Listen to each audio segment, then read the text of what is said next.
বিএনপির সামনে কিন্তু একটা বড় সুযোগ এসে গেছে, তাদের প্রধান প্রতিপক্ষ এখন অনুপস্থিত। যে যায় লঙ্কায় সেই হয় রাবণ। রাষ্ট্রপতির পদ অলংকারিক পদ, এই আলোচনা আমরা যখন শৈশব থেকেই শুনছি। এই অলংকারিক পদ থেকে রাষ্ট্রের এই গুরুত্বপূর্ণ সাংবিধানিক সর্বোচ্চ এই পদের অলংকারিক পদ থাকবে কেন? এর সঙ্গে ক্ষমতায়নের জায়গাটি কিভাবে নিশ্চিত করা যায়? দেখুন, অলংকারিক পদ কিনা সেটা তো আমরা ওই যে ভাই যেমনটি বললেন, ইয়াজউদ্দিন আহমেদকে বসিয়ে বিএনপি বুঝেছিল যে কতখানি অলংকার যখন আটকে যায় কি করেন। এবং এই দফায় আমরা শাহাবুদ্দিন সাহেবকেও দেখলাম অলংকার কতখানি গুরুত্বপূর্ণ হয়ে ওঠে। অর্থাৎ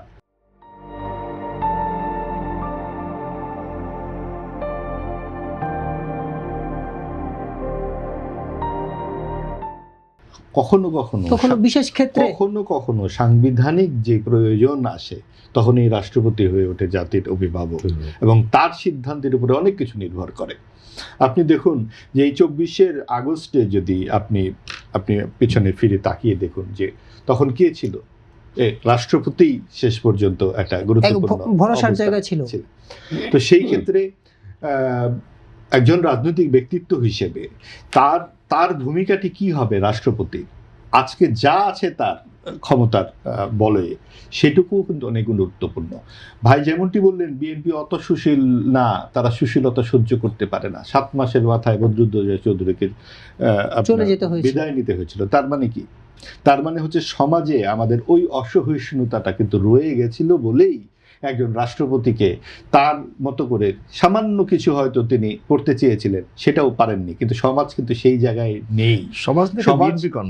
আমি সমাজের একটা অংশকেই বলবো, বিএনপি সমাজের বাইরের কিছু নয়। এবং আমাদের সমাজ এখনো সেই অসহিষ্ণুতাই বহন করি আমরা কম বেশি সকলেই। আমার সাথে যদি মত না মেলে তার মানে সে হলো ফ্যাসিস্টের দোসর, আবার আমার সঙ্গে মিললে খুব গণতন্ত্র। এই যে এই দৃষ্টিভঙ্গি কম বেশি সকলের মধ্যেই আছে। ফ্যাসিজম তো আমার মধ্যেই আছে। আমি তো আরেকজনের গণতান্ত্রিক মূল্যবোধটাকে স্বীকার করি না বলেই আমাদের এই হানাহানি, এই রক্তাক্ত পথ আমাদের অতিক্রম করতে হয়। এবং সেই জায়গাতে আজকে যখন মির্জা ফখরুল ইসলাম আলমগীরকে, আরো অনেক তো হাতছানির কথা আমরা শুনেছিলাম, অনেকগুলো নাম আমরা শুনেছিলাম, সেখান থেকে যখন মির্জা ফখরুল ইসলাম আলমগীরের কাছে যাচ্ছে রাষ্ট্রপতির পদটা, তখন কিন্তু আমরা বিএনপির অন্তত ইতিবাচক মানসিকতাটুকু বুঝতে পারি। বিএনপিও তো নিজের ভুল থেকে অনেক কিছু শিখেছে। বিএনপি কি ভুল করেনি এর আগে? অবশ্যই ভুল করেছে। আর গত 54 বছরে কোন রাজনৈতিক দল ভুল করেনি? কম বেশি সকলেই ভুল করেছে। এবং সেই ভুল থেকে যদি শিক্ষাটি নেওয়া যায়, সেখান থেকে যদি বোঝা যায়, যেটা সুশীলতার কোট আনকোট আমরা যদি ব্যঙ্গ না করে এইটুকু বলি যে সহিষ্ণু সমাজ, গণতান্ত্রিক সমাজ, অন্তর্ভুক্তিমূলক সমাজ, সকলের সম্মান এবং মর্যাদা রক্ষার যে সমাজ আমরা চাই, যেটা 24 গণ অভ্যুত্থানের মূল প্রত্যয়, সেই জায়গায় কিন্তু যে রাষ্ট্রপতির বর্তমান যে ক্ষমতা আছে সেখানেও রাষ্ট্রপতির অনেক কিছু করবার আছে। এবং ওই জায়গায় আপনি দেখুন, যদি 24 গণ অভ্যুত্থানের তৎকালীন রাষ্ট্রপতি একটিবার বলতেন যে এই গুলি করাটা ঠিক হচ্ছে না, তাহলে কি হতো? বড়জোর তাকে ইমপিচমেন্ট করা হতো। কিন্তু কি লেখা থাকতো রাষ্ট্রের ইতিহাসে যে একজন ব্যক্তি দাঁড়িয়ে বলেছিলেন কাজটি অন্যায় হচ্ছে। প্রতিবাদ করবার জন্য কিন্তু সংবিধানে লেখা থাকে না যে আপনি প্রতিবাদ করতে পারবেন না। কাজেই আপনার মুখ কিন্তু বন্ধ নয়। আপনি একজন নাগরিক হিসেবে আপনার মৌলিক অধিকার কথা বলবার, সেই মৌলিক অধিকারের জায়গাটিকে তিনি কিন্তু শাহাবুদ্দিন সাহেব চর্চা করেননি বলেই তার বিরুদ্ধে এতগুলো অভিযোগ তখন এসেছে এবং ভবিষ্যতেও থাকবে। অর্থাৎ ইতিহাসের কালো অধ্যায়ে যদি কেউ নাম লেখাতে না চান, তাহলে তার বিবেকের কাছে দায়বদ্ধ হয়ে যদি তিনি গণতান্ত্রিক যে ক্ষমতা আছে সেই ক্ষমতা থেকে অনেক কিছু করা সম্ভব, প্রচন্ড করার ক্ষমতা আছে, যথেষ্ট করার আছে। এবং আরেকটা সবচেয়ে বড় বিষয় কি জানেন, আপনি এই সব দায়িত্বগুলো তো অনেক বেশি সম্মানজনক। আপনি রাষ্ট্রপতি যদি বলেন যে আচ্ছা, এই যে উপাচার্য যেভাবে সিলেকশন হয়ে যাচ্ছে, বিএনপিও করলো, এর আগে আওয়ামী লীগও করেছে, যখন যে ক্ষমতায় যায় নিজেদের লোকজনকে ভোটারবিহীন ভোট ছাড়াই উপাচার্য পদে বসিয়ে দেন। রাষ্ট্রপতি যেহেতু আচার্য, তিনি যদি বলেন যে না, এটা ভোট করে আসেন যেভাবে ভোটেরই, সেটা কি বিএনপি মানবে না? মানা উচিত কিনা?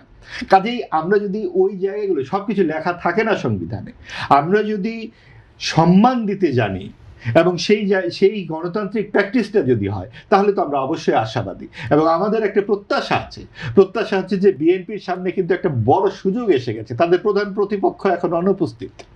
যাদের সাথে তাদের রাজনৈতিক যে প্রতিদ্বন্দ্বিতা, সর্বশেষ গ্রাহ্য নির্বাচনে যারা 40% করে ভোট পেয়েছিল, সেই প্রতিদ্বন্দ্বী যখন নাই, তাদের তো যেই বিপরীতে যেই শক্তি আছে রাজনীতিতে সংসদের ভেতরে বা বাইরে, তাদের তুলনায় তো অনেক কম অভিজ্ঞ এবং অনেকখানি কমই শক্তি সম্পন্ন বলে আমরা মনে করি।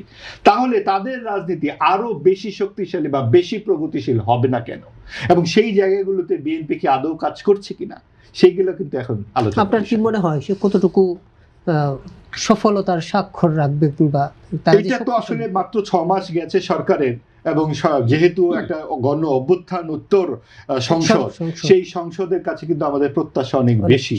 সেই জায়গায় যে সংস্কারের যে বিষয়গুলো ছিল, সংস্কার কিন্তু এটা সকলেরই চাওয়া, আপনার শুধু ব্যক্তির পরিবর্তনের জন্য এত বড় গণ অভ্যুত্থান হয়নি। সেই জায়গায় বিএনপি কি আসলেই তৎপরতার পরিচয় দিয়েছে এই পর্যন্ত? আপনি দেখুন, গুম কমিশন, মানবাধিকার কমিশন, বিচার বিভাগের পৃথকীকরণ, এই বিষয়গুলো নিয়ে বিএনপি সবচেয়ে সরব ছিল গত 15 বছর, কিন্তু একটি কাজও তারা এখনো করেনি। তারা অবশ্য বলছে যে আমরা আরো উৎকৃষ্ট আইন নিয়ে আসব, কিন্তু সেই উৎকৃষ্ট আইন তারা কবে আনবেন? আনবার আগে যেই আইনটুকু অধ্যাদেশ করেছিলেন, 133টি অধ্যাদেশ করেছিল অন্তর্বর্তীকালীন সরকার, তার 97টি পাশ করেছে এই বর্তমান সংসদে।